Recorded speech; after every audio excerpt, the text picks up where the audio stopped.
Hello সবাইকে, very good morning. ঘড়িতে বাজে 6:30 আর আজ সকাল থেকেই আকাশ বেশ মেঘলা হয়ে আছে। মাঝে অনেক মাস ব্লগ দেওয়া হয়ে ওঠেনি। এই ভিডিওগুলো জানুয়ারি মাসে তোলা, কিন্তু মাঝে নানা ব্যস্ততার কারণে এডিট করে ব্লগগুলো দেওয়া হয়ে ওঠেনি। আজ আমাদের উদ্দেশ্য কর্ণগড়ের দেবী মহামায়া মন্দির।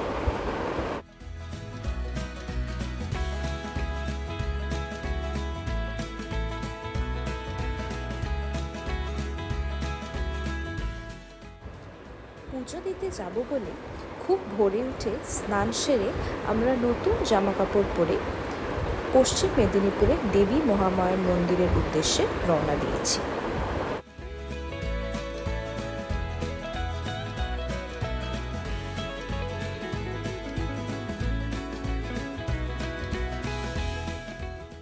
এই মন্দিরে আমার মা বাবা প্রতি বছর পুজো দিতে আসে।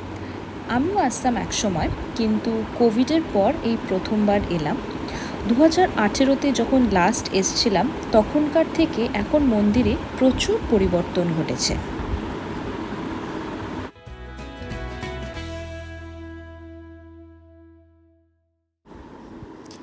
এই দেখো, আমরা এখন ঢুকছি মন্দির প্রাঙ্গণে।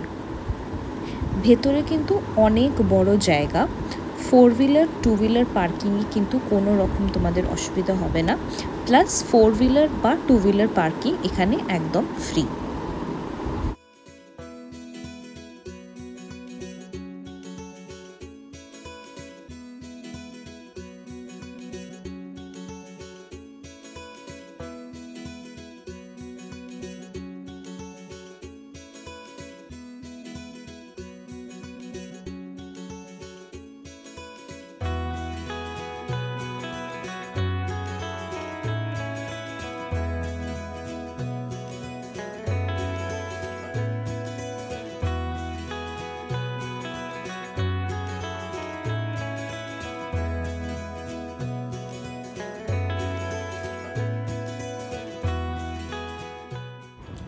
অনাদিলিঙ্গ দ্বন্দ্বেশ্বর আর দেবী ভগবতী মহামায়াকে তোমরা মন্দিরের ভেতরে দেখতে পাবে।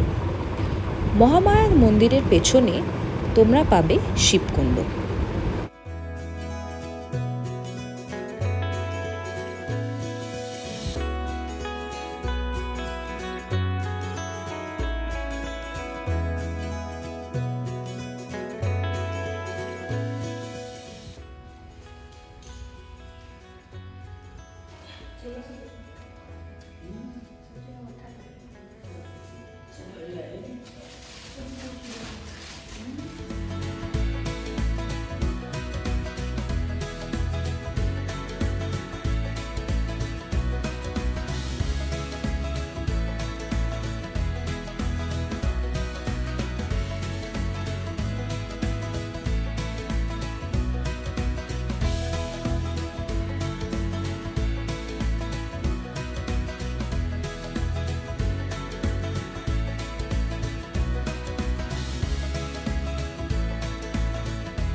দ্বন্দ্বেশ্বর মন্দিরটি প্রায় 60 ফিট উঁচু, আর এখানে তোমরা কোনো মূর্তির পরিবর্তনে পাবে 8 ফিট গভীর যোনিপীঠ।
মন্দিরের ভেতরটা অত্যন্ত পরিষ্কার আর ওয়েল মেনটেন্ড, তাই তোমাদের খালি পায়ে হাঁটতে কোনো রকম অসুবিধা হবে না।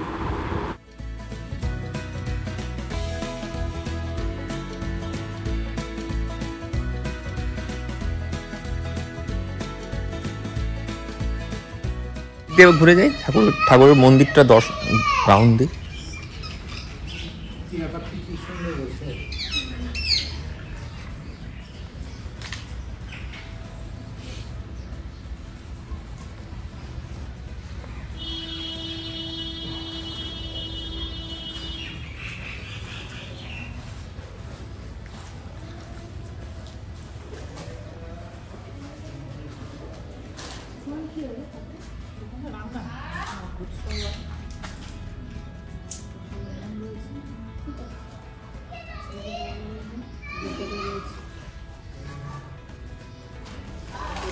প্রচুর কাঠ আছে, তোমার ঠাকুরের ইয়ে হয়, রান্না হয়, ঠাকুরের উৎসবে ভোগ হয়। এই উপরে সব খাওয়া, এই উপরে না।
পুজোর সামগ্রী আমরা কলকাতা থেকে কিনেই পুজো দিতে এসেছিলাম, তাই এখান থেকে আমাদের আর কিছু কিনতে হয়নি।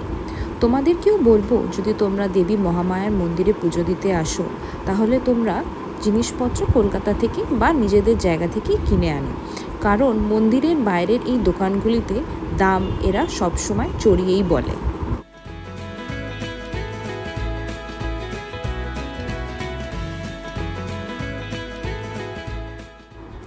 ভিডিওটি ভালো লেগে থাকলে চ্যানেলটিকে সাবস্ক্রাইব করো আর লাইক করো। ভ্লগের পরবর্তী অংশ নিয়ে শিগগিরই আসছি। বাই।